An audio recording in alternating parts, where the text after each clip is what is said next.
Pasukan Hizbullah merilis video yang menunjukkan pasukannya kembali menyerang pangkalan Tirat Karmel di selatan kota Haifa pada Minggu 13 Oktober 2024. Yang mana di lokasi tersebut terdapat berbagai aset Zionis, seperti fasilitas industri, kilang minyak, pariwisata, dan ilmiah.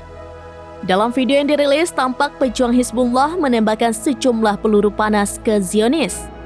Suara ledakan pun terdengar berkali-kali seiring dengan serangan tersebut. Diketahui serangan ini bukan pertama kalinya terjadi di pangkalan Tirat Karmel. Pada Rabu lalu, pangkalan ini juga telah porak-poranda usai diserang Hizbullah. Sementara itu, Channel 12 Israel melaporkan setidaknya 27 tentara Israel sekarat akibat konfrontasi dengan pejuang Hizbullah.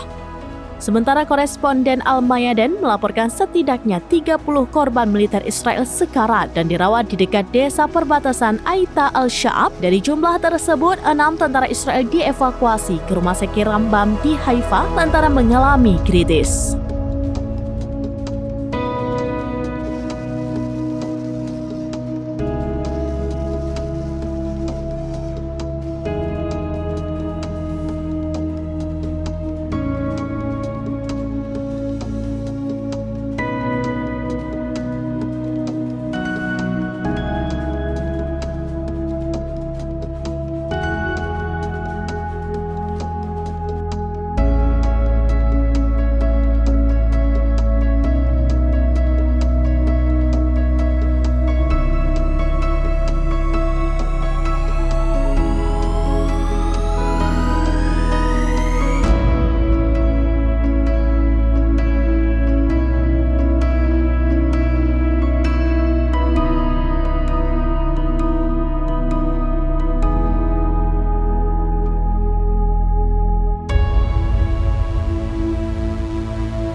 Download Tribun X sekarang, menghadirkan lokal menjadi Indonesia.